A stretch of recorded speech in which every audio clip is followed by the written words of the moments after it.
Welcome all of you for today's reading session. Let us begin with prayers.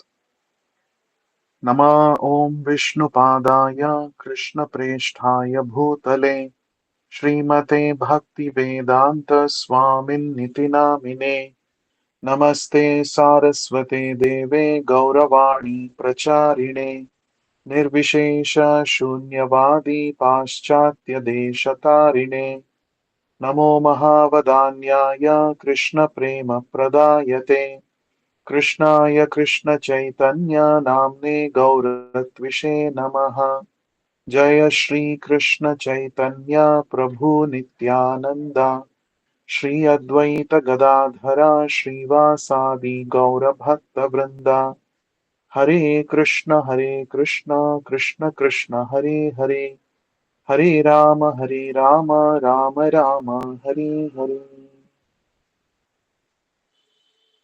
We are going to read from the book Teachings of Lord Chaitanya by His Divine Grace Vishwaguru Abhay Charanaravinda Bhakti Vedanta Swami Srila Prabhupada, Chapter 11, entitled Service to the Lord. I request all of you to please hear attentively. At the end of this chapter, I'm going to ask you all a few questions based on this chapter. So please pay attention and hear.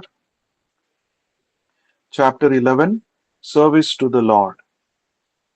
When Vyasadeva was not satisfied, even after compiling heaps of books of Vedic knowledge, Narad Muni, his spiritual master, explained that there is no path to self realization that can be successful without being mixed with devotional service.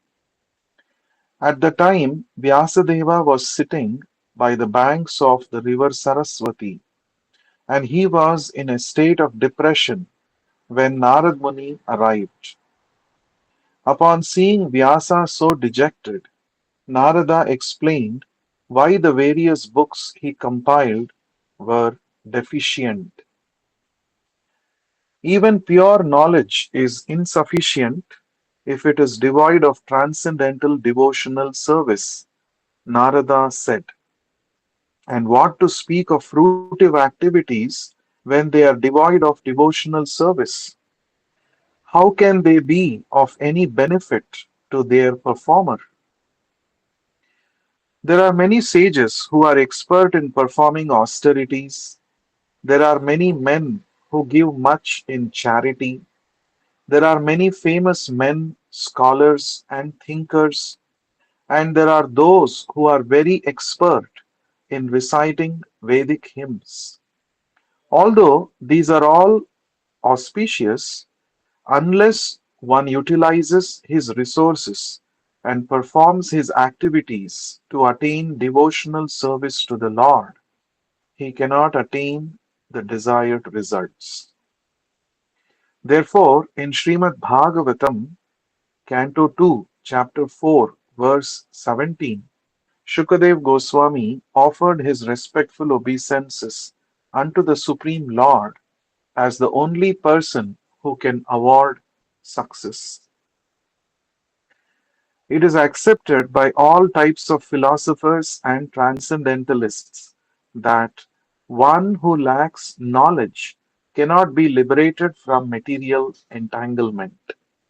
Yet, knowledge without devotional service cannot possibly award liberation.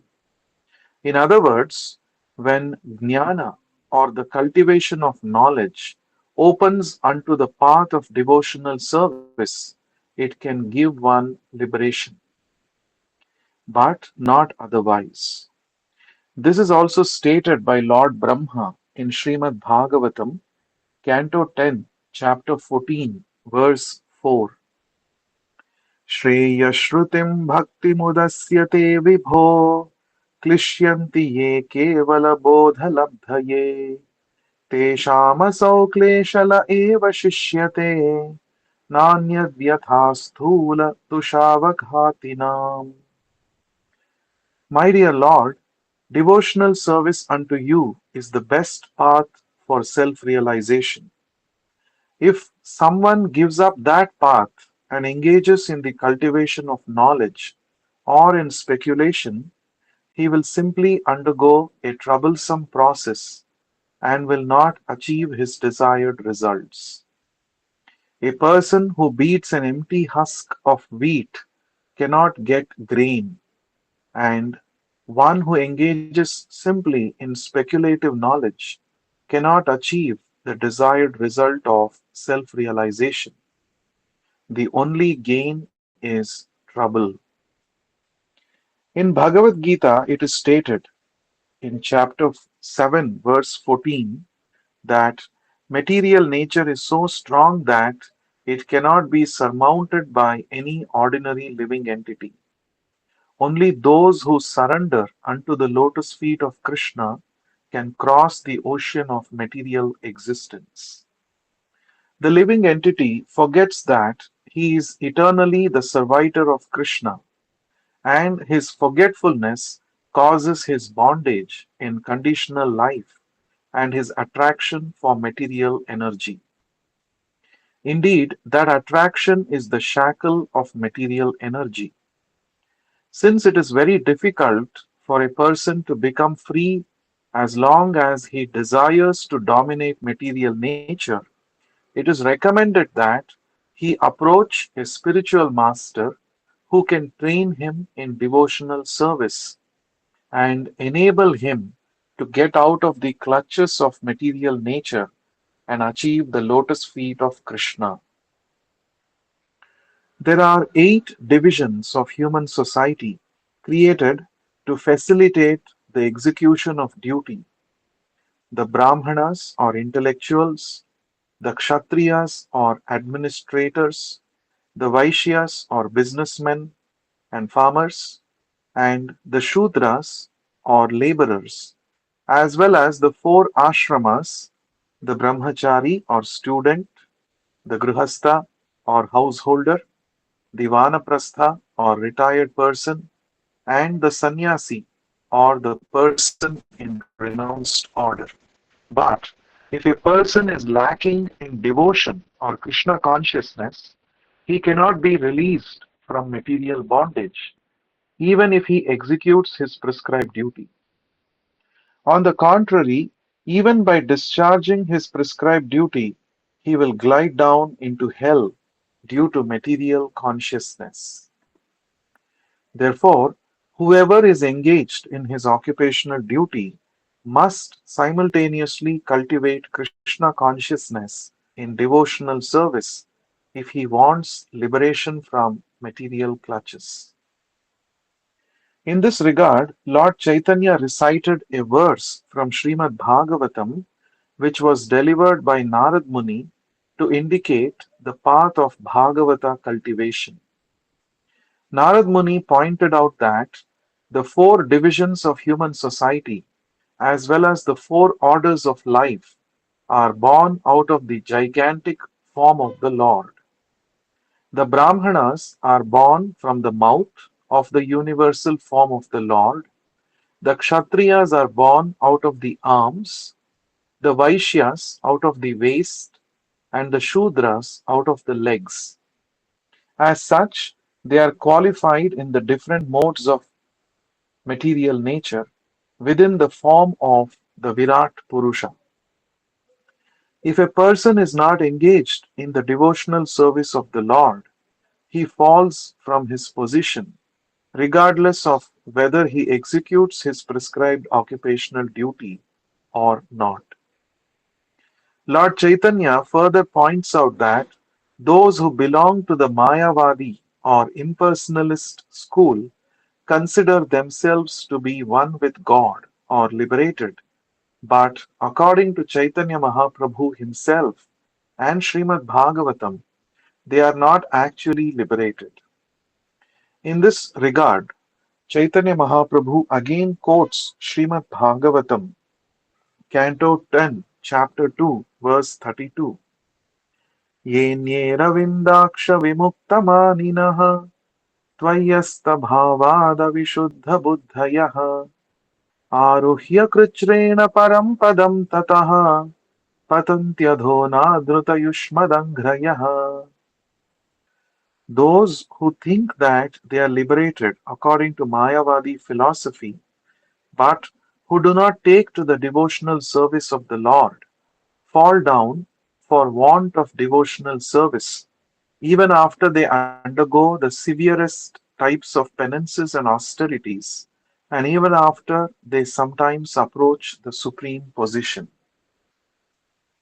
Chaitanya Mahaprabhu explains that Krishna is just like the sun, and Maya, the illusory material energy, is just like darkness. One who is constantly in the sunshine of Krishna cannot possibly be deluded by the darkness of material energy. This is very clearly explained in the four principal verses of Srimad Bhagavatam and is also confirmed in the Srimad Bhagavatam, Canto 2, Chapter 5, verse 13, where it is stated, the illusory energy or Maya is ashamed to stand before the Lord.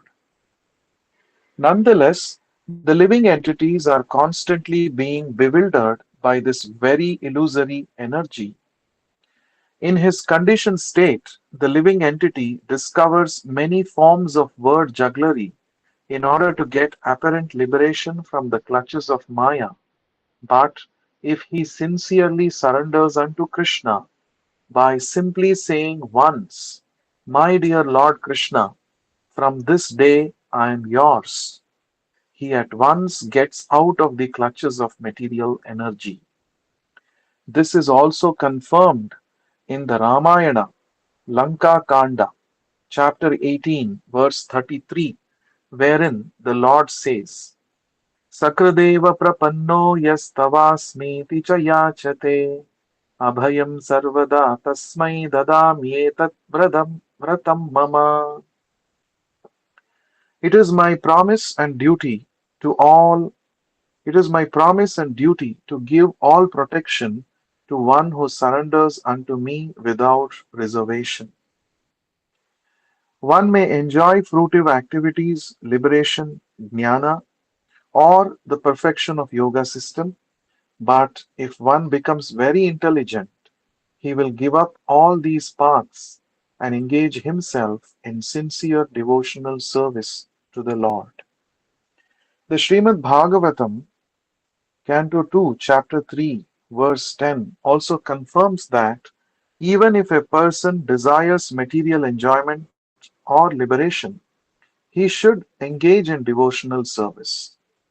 Those who are ambitious to derive material benefit from devotional service are not pure devotees, but because they are engaged in devotional service, they are considered fortunate.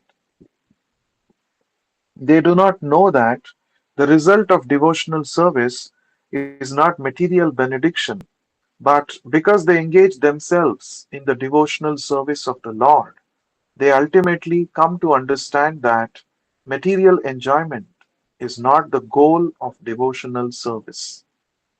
Krishna himself says that persons who want some material benefit in exchange for devotional service are certainly foolish because they want something which is poisonous for them. The real goal of devotional service is love of Godhead. And although a person may desire material benefits from Krishna, the Lord, being all powerful, considers the person's position and gradually liberates him from a materially ambitious life and engages him in devotional service. When one is actually engaged in devotional service, he forgets his material ambitions and desires. This is also confirmed by Srimad Bhagavatam, Canto 5, Chapter 19, verse 27. Satyam dishatyarhitam arhito nrinam naivartado yat punararthita yataha swayam vidhatte bhajatam anichchatam ichchapidhanam nijapada pallavam. Lord Krishna certainly fulfills the desires of his devotees who come to him in devotional service. But He does not fulfill desires that would again cause miseries. In spite of being materially ambitious, such devotees, by rendering transcendental service, are gradually purified of desires for material enjoyment, and they come to desire the pleasure of devotional service. Generally, people come to the association of devotees in order to mitigate some material wants, but the influence of a pure devotee frees a man from all material desires so that he eventually comes to relish the taste of devotional service. Devotional service is so nice and pure that it purifies the devotee and he forgets all material ambitions as soon as he engages fully in the transcendental loving service of Krishna. A practical example is Dhruva Maharaj, who wanted something material from Krishna and therefore engaged in devotional service. When the Lord appeared as four-handed Vishnu before Dhruva, Dhruva told the Lord, "My dear Lord, because I engaged myself in your devotional service with great austerity and penances, I am now seeing you. Even great demigods and great sages have difficulty in seeing you. Now I am pleased, and all my desires are satisfied. I do not want anything else. I was searching for some broken glass, but instead I have found a great and valuable gem." Thus, Dhruva Maharaj was fully satisfied, and he refused to ask anything of the Lord. The living entity, transmigrating through 8,400,000 species of life, is sometimes likened to a log which is gliding down a river. Sometimes, by chance, a log washes upon shore and is thus saved from being forced to drift further downstream.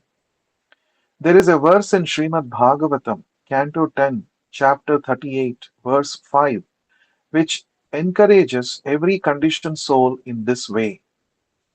No one should be depressed by thinking that he will never be out of the clutches of matter, for there is every possibility of being rescued, exactly as it is possible for a log which is floating down a river to come to rest on the bank.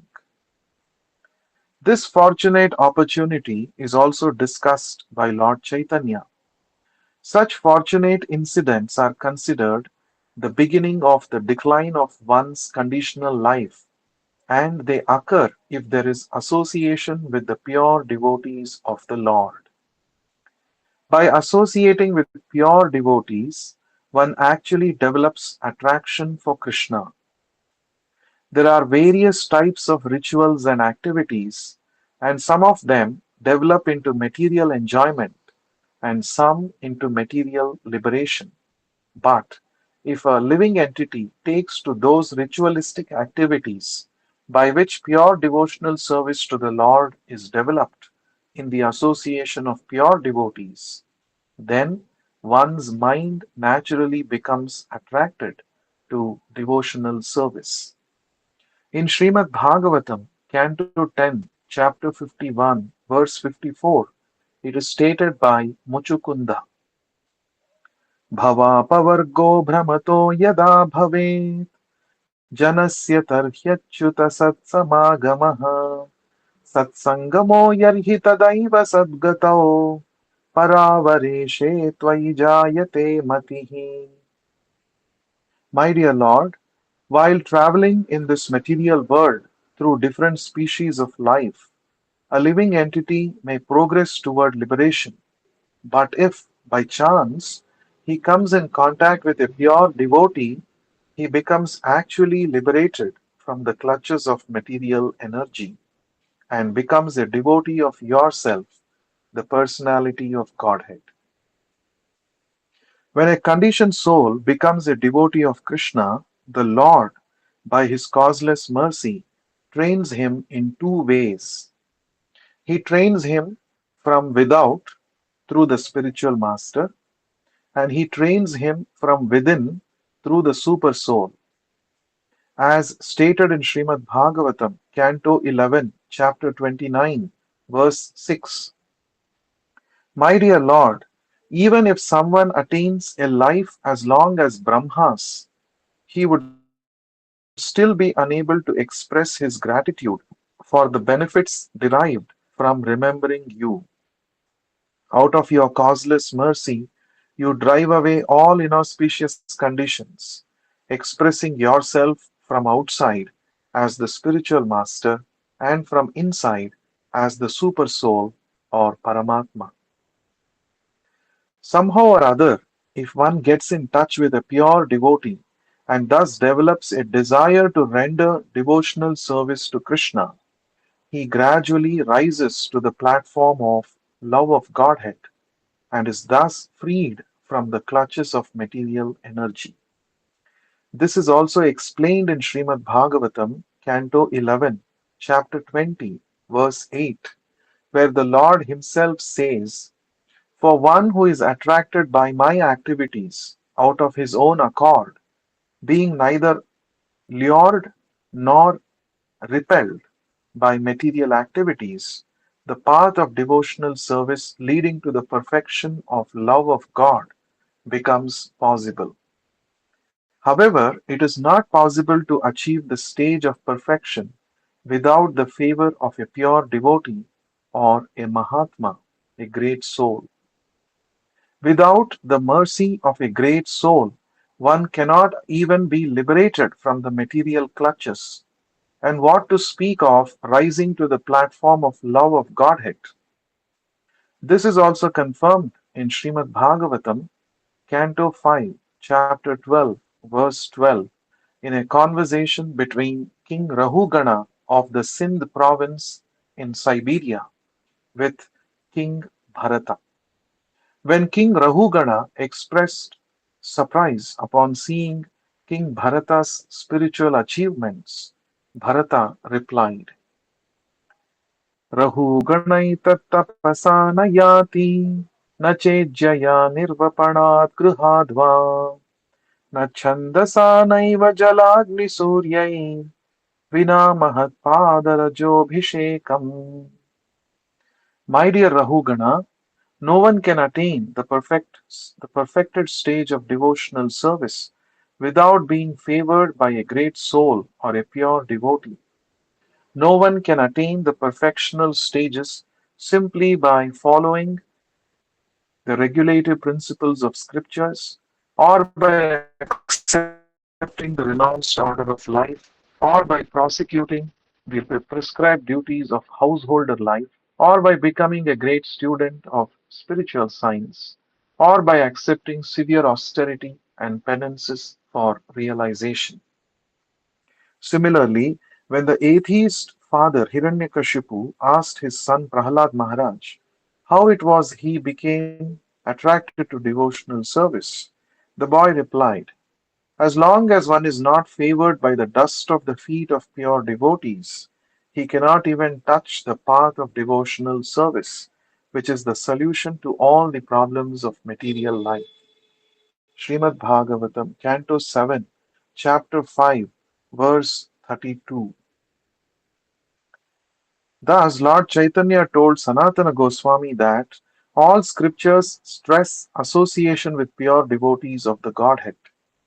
The opportunity to associate with a pure devotee of the Supreme Lord is the beginning of one's complete perfection.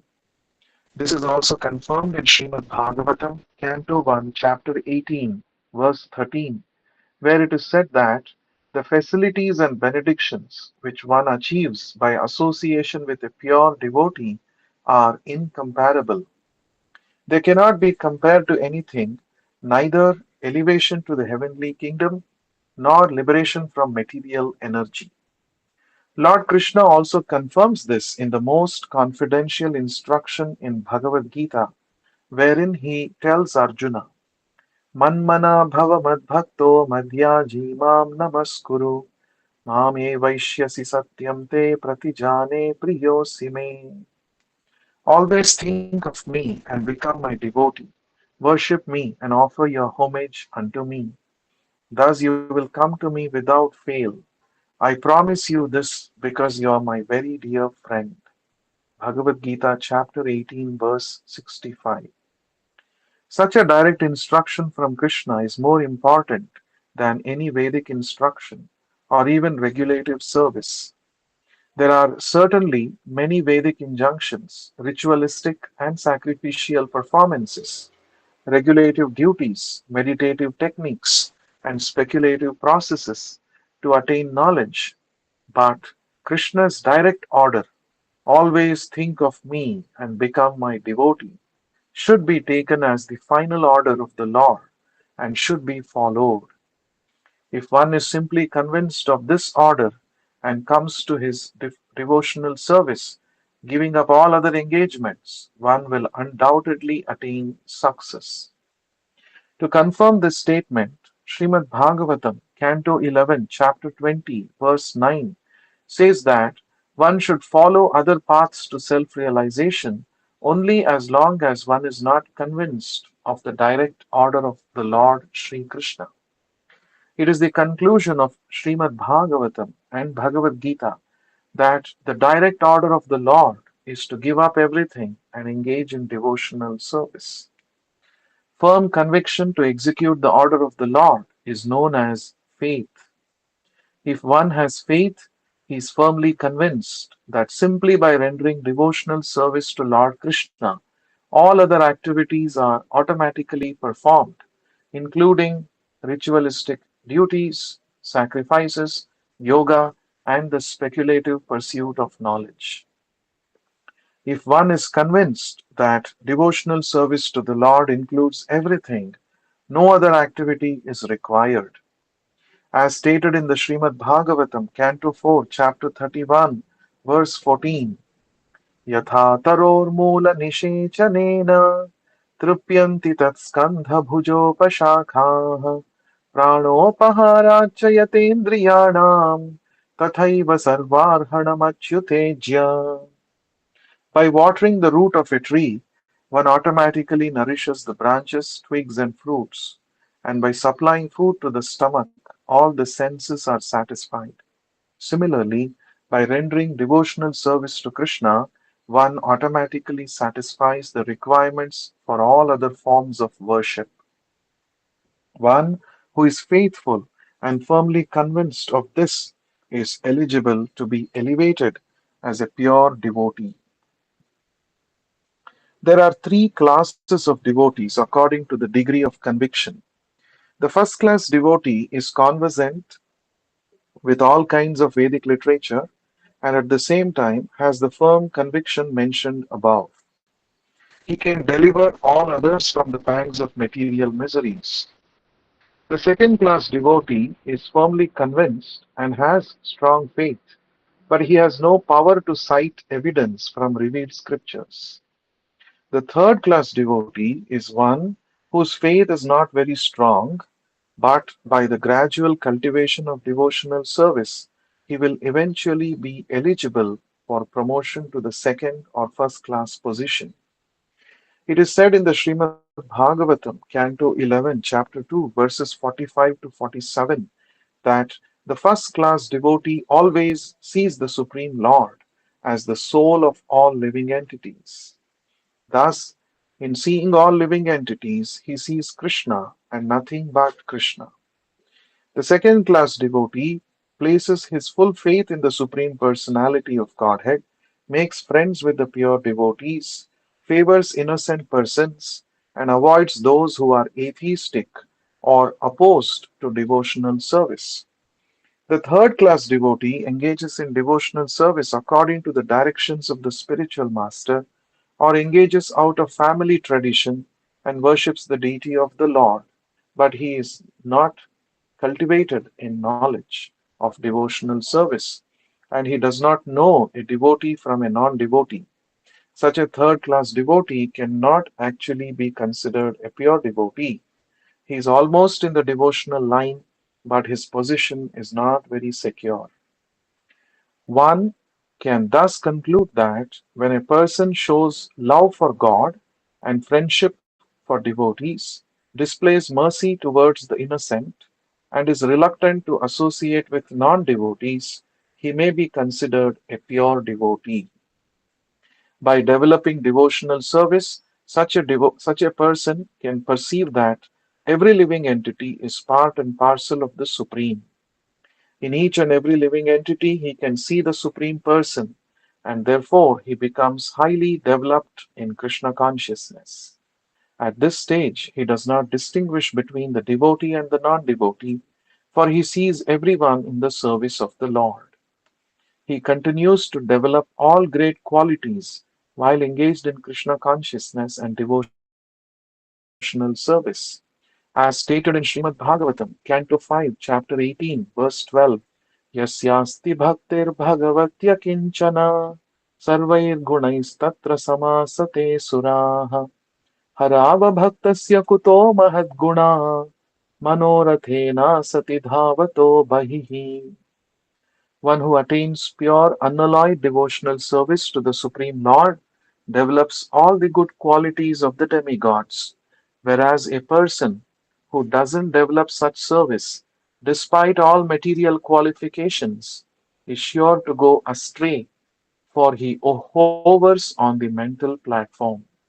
Thus, material qualifications are valueless without devotional service. Thus ends chapter 10 of the teachings of Lord Chaitanya entitled Service to the Lord. Okay, now I'm going to quickly ask two questions. Let's see if you have heard attentively, you will be able to answer this question. Okay, what does Lord Chaitanya compare Krishna and Maya to? Anyone can unmute and answer. Krishna as illusion, brightness, and Maya. Krishna as a sun, brightness, and Maya as illusion, darkness. Very nice, Mataji. So Krishna is compared to sun and Maya is compared to the darkness. Wherever there is sun, there cannot be darkness. In the same way, wherever there is Krishna and rendering of service to Krishna, there cannot be influence of Maya or illusion. Okay. Uh, Next question. What did Dhruva Maharaj say when he saw the Lord in front of him? Can I tell Prabhu? Anybody else can try? Okay, yes, Mataji, you can say. And now I am seeing you. Even our demigods are not able to see you. Now I Yeah, am pleased, and my all desires are fulfilled. And I was mhm. searching for pieces of glass. Instead, I got a valuable gem. Wonderful. Very nice. Perfect answer. So, this Dhruva Maharaj case is an example where even if somebody approaches the Supreme Lord for material ambitions, but if he is guided by a pure devotee, spiritual master, like Narad Muni, and if he engages in devotional service to the Lord according to his instruction nicely, he can actually become free from all material hankerings. So when Dhruva Maharaj saw the Lord, he said, I was looking for broken piece of glass. Now I have found a valuable gem. That means material desires and aspirations are like broken pieces of glass in comparison to achieving the Supreme Lord, who is the most valuable jewel. Okay, so very nice. We will continue to read in the next session. Thank you very much for joining. Sri Chaitanya Mahaprabhu ki jai. Okay. Vishwa Guru Srila Prabhupada ki jai. Okay. Hare Krishna. Hare Krishna.